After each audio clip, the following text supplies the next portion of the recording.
Болды? Ошондой эле күн мурун вице-премьер-министр Абдрахман Маматалиев Кыргызстан менен Тажикстан кызматташтыгы маселелерин коңшу өлкөнүн премьери Кохир Расулзода менен талкууга алды. Атап айтканда, Тажикстандын өкмөт башчысына биз тараптан чек ара коопсуздугун бекемдөө, ошондой эле жаңжалдарды жөнгө салуу боюнча аткарылып жаткан иш-чаралардан кабар берилди. Вице-премьер Маматалиев Кыргызстан конструктивдүү диалогко жана бардык деңгээлде өз ара кызыкчылыктуу кызматташтыкка даяр экендигин билдирди.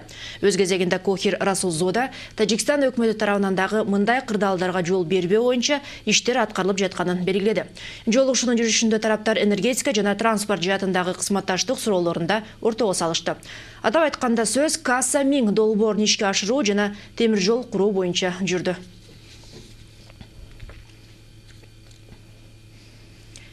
Жогорку кеңештин спикери бүгүн биздин өлкөгө келген Меккедеги Аль-Харам мечитинин имамы шейх Махир Аль-Муайклини кабыл алды. Дүйнө боюнча белгилүү ислам уламасы Сауд Аравиясынан расмий визити менен келди. Шейх парламентарийлер менен болгон жолугушууда жылуу кабыл алышканы үчүн ыраазычылыгын билдирди. Өзүнүн сапарын алкаганда диний ишмер мусулмандардын руханий башкармалыгынын иши менен таанышып, казыяттардын жетекчилери менен жолугушат. Эртең ал исламдагы сабырдуулук жана экстремизм менен зомбулукту кабыл албоо аталышында ачык лекция өтөт.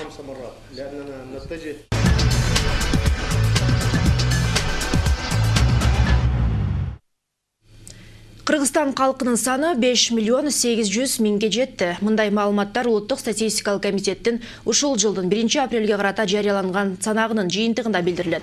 Ошол эле убакта ушул жылдын мартында калк 9,5 миң адамга көбөйгөн. Улуттук статистикалык комитет кыргызстандыктардын саны тездик менен өсүп жатканын белгилейт. Акыркы 3 айда эле калктын көбөйүүсү өткөн жылдын 3 айына караганда 2%га көп болду.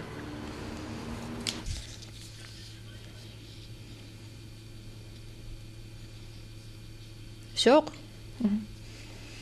Мына ушундай жаңылыктар менен бүгүнкү күндө жыйынтыкталды. Алдыда эртеңки күнгө алынган аба ырайы тууралуу маалымат күтөт. Кечиңиздер көңүлдүү улансын, саламатта болуңуздар.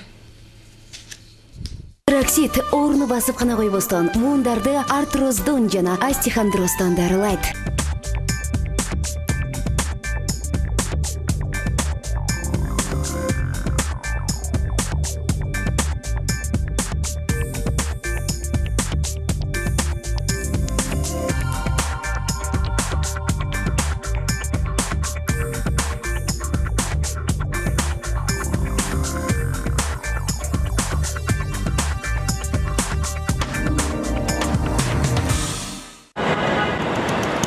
Кайнаган шаарда, жумуш кычап турганда, муундар ооруп, жаныңды койбой оорутса, достордон калып, өзүңдү өзүң кыйнала. Хондроксид орну басып кана койбостон муундарды артроздон жана остеохондроздон дарылайт. Аркаң ооруп чыдатпай, колу бутуң сыздатат. Дарыканадан Хондроксид муундарды келип дарылайт.